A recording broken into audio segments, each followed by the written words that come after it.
ఇప్పుడు మనం 2025వ సంవత్సరం మార్చి నెల ఒకటవ తేదీ నుంచి 31వ తేదీ వరకు ద్వాదశ రాశుల్లో 7వ రాశి తులారాశి వారి జ్యోతిష్యం ప్రశ్న శాస్త్రం ఎలా ఉందో మన జానకిరామ్ని అడిగి చూద్దామండి. భూత భవిష్యత్తు వర్ధమానం ఎలా ఉందో జానకిరామ్ చూడు. తులారాశి వారి జాతకం ప్రశ్న శాస్త్రం ఎలా ఉంది? జాతకం చదువు, విద్య, ఉద్యోగం, వ్యాపారం, తరించిన కార్యం, అనుకున్న కోరిక, చేసే పనిది చూడు.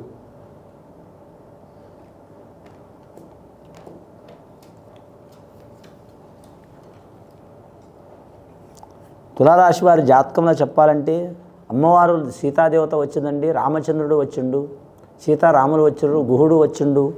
వారి పేరు మీద చెప్పాలంటే శంకరుడు, పార్వతి, వినాయకుడు వచ్చిండు. అలాగే వారి జాతకంలో షిరిడి సాయిబాబా వచ్చిండండి.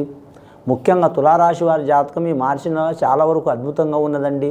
వారి పేరు మీద ధన విషయంలో, రుణ విషయంలో, చేసే వృత్తి విషయంలో, అలాగే పర్సనల్ లైఫ్లో, భార్య భర్తల విషయంలో, సంతాన విషయంలో, కుటుంబ విషయంలో, ఆరోగ్య విషయంలో చాలా వరకు కలిసి వచ్చే అవకాశాలు ఉన్నాయండి. గత కొన్ని సంవత్సరాల నుంచి 5-6 సంవత్సరాల నుంచి వారికి చాలా ఇబ్బందులు వచ్చినాయండి. నమ్మిన వారి నుంచి నష్టం రావటం, ఎంత కృషి చేసినా ఫలితం తక్కువ ఉండటం, ఎంత కష్టం చేసినా ఇబ్బందులు పాలవటం.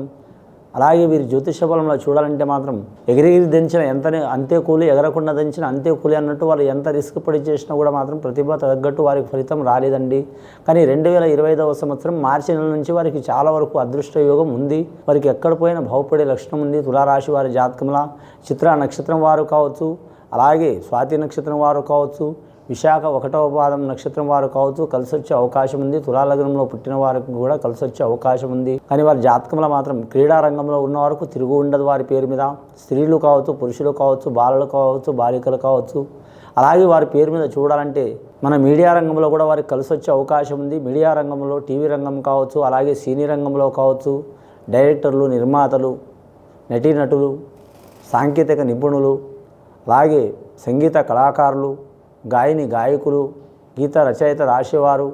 కానీ మాత్రం తెర వెనుక ముందల్ని ఉండేటోళ్ళే కాదు, తెర వెనుక ఎంతమంది ఉంటారో అంతమందికి చాలా వరకు శుభయోగాలు కనబడతాయండి, కలిసి వస్తాయండి. వారు ఖచ్చితంగా శివపార్వతిని ధ్యానం చేయటం చాలా వరకు మంచిది. వారి పేరు మీద ముఖ్యంగా శనీశ్వరుడు మాత్రం వారికి సహకారం చేసే అవకాశం ఉంది. 6వ స్థానంలో శని రాబోతుందండి. 6వ స్థానంలో శని వచ్చినందువలన వారికి ఖచ్చితంగా 2.5 సంవత్సరాలు తిరుగు ఉండదు వారి జాతక బలంలా. అలాగే గురుబలం కూడా ఉన్నది వారి జాతక బలానికి. అలాగే రుణ చిక్కులు ఉన్నవారు, అలాగే కుటుంబ చిక్కులు ఉన్నవారు, పర్సనల్ లైఫ్లో చిక్కులు ఉన్నవారు కూడా ఆ చిక్కులు తొలగిపోయే అవకాశాలు ఉన్నాయి.